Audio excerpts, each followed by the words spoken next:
Le doy la bienvenida al congresista Vicente González del Distrito 34, sur de Texas, fronterizo, así que conoce muy bien la situación. Congresista, gracias por estar con nosotros en Conclusiones. Bienvenido. Claro, gracias.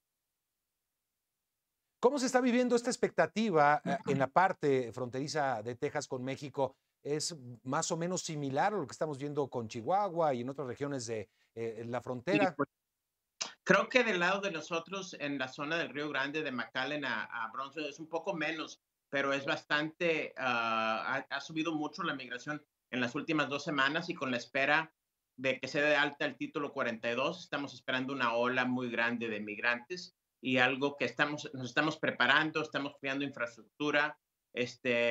La directora de la policía fronteriza de aquí de esta zona tiene un plan que ha sido muy funcional en un campo de golf en la frontera donde procesan emigrantes y los sacamos de aquí el mismo día, más de 1,000 diarios, pero viendo que hay 20 a 30 mil migrantes esperando al cruzar la frontera.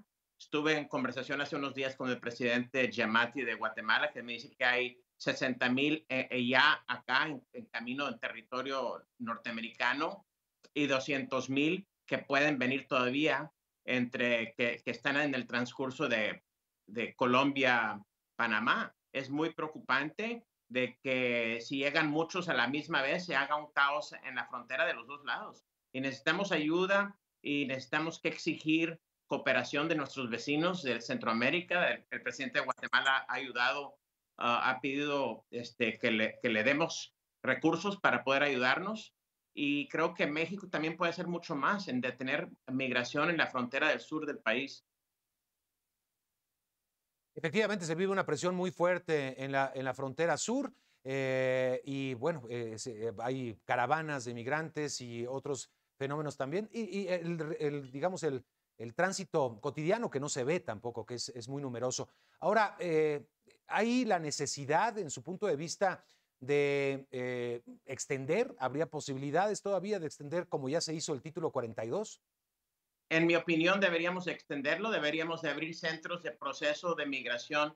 Yo he estado pidiendo zonas seguras en Guatemala, en países centroamericanos, a lo mejor en el sur de México, donde los migrantes que vienen a pedir asilo pueden pedirlo en ese punto y a final de cuentas, si se los vamos a dar de todas maneras cuando lleguen a nuestra frontera, es mejor que se los demos de donde estén y que vuelen a su destino final. Eso hace dos cosas: le quita la presión a nuestra frontera, deja que los departamentos de policía y la policía fronteriza pueda hacer su trabajo, y eso también quita mucho del elemento criminal, el elemento de los carteles que están cobrando miles de dólares a los migrantes para Ujú. poder llegar a la frontera, que han ganado miles de millones de dólares. Y también estamos cooperación del presidente Obrador en atender este tema que no es nuevo, todos lo sabemos, no es nuevo, está sucediendo al cruzar la frontera, vienen con pulseras que los carteles les dan, les están cobrando, les están pagando, se están mandando fondos de diferentes partes del mundo, principalmente de Estados Unidos, a los carteles y es lo que está causando el problema, que ahora están haciendo propaganda pidiéndole a la gente que ahorita es el tiempo, ven, tráete dinero, páganos y te vamos a llevar a Estados Unidos.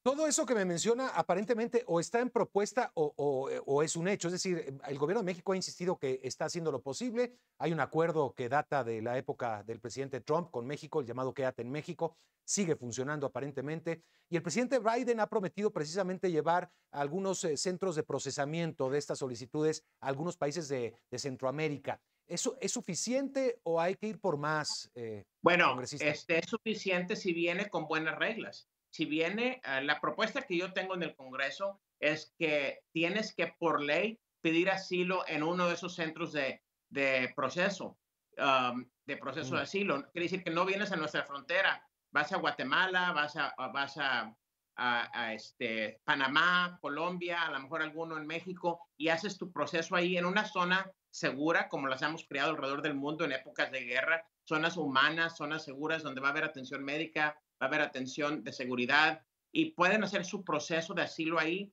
y a 1,500, 2,000 millas de nuestra frontera. Y si al final de cuentas los vamos a dejar entrar, déjalos entrar desde allá. Es una manera más humana. Ahorita están pagándole a los carteles miles de millones de dólares para llegar a nuestra frontera. Obviamente hay mucho caos, hay mucha extorsión, las mujeres son abusadas, pasan Sí, cosas sí, sí. muy feas en ese camino y creo que lo podemos hacer Oiga, más seguro, ¿sí? sí, pero pensaba yo, me vino a la mente, ahí estaba mi compañero Gustavo Valdés en Ciudad Juárez, Chihuahua, en donde bajo la tutela del Estado mexicano y en los acuerdos con el gobierno estadounidense, pues estaban retenidos 40 migrantes que murieron en un incendio. Y eso no era un crimen organizado, eso era una situación también generada por las políticas. Sí, pues cuando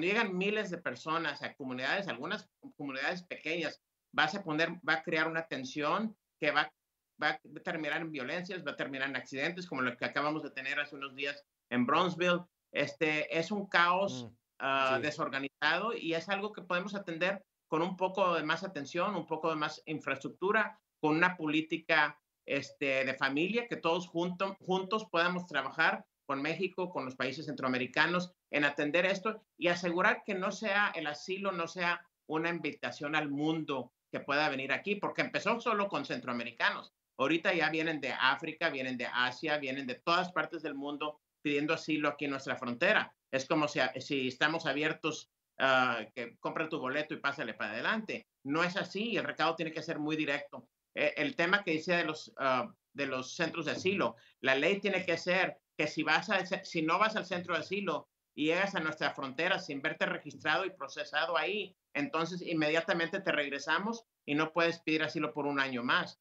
Tiene claro. que haber un castigo para que Bien. haya orden.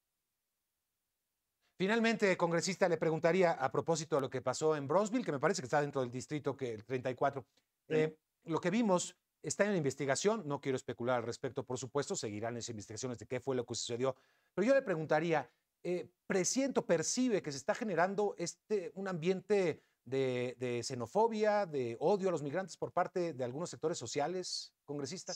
Creo que eso no fue el caso aquí en mi distrito. Eso no fue un crimen de odio, fue un crimen de una persona que ya tenía mucho antecedente penal, que a lo mejor Mm, andaba drogado o ebrio y tuvo este accidente. No fue intencional porque eran ya, migrantes, pero al mismo tiempo hay tráfico de gente que no es normal. Había mucha gente sentada en una banqueta que normalmente no estuviera sentada ahí, si hubiera orden, si hubiera más infraestructura para detener y mover a los inmigrantes. Fue algo muy triste para esa gente. Nos sí. duele el corazón que hayan perdido 8 vidas venezolanas aquí en nuestro distrito y 10 más en el hospital y están muy mal, pero necesitamos que asegurar que tengamos la infraestructura, que tengamos un buen plan, que haya orden para que no sucedan cosas como ese accidente y cosas todavía mucho peor que pueden pasar. Le agradezco mucho, congresista Vicente González, por conversar con el auditorio. Gracias. Gracias. Al contrario, gracias y pues estaremos pendientes, por supuesto, de este relevante tema en nuestro continente.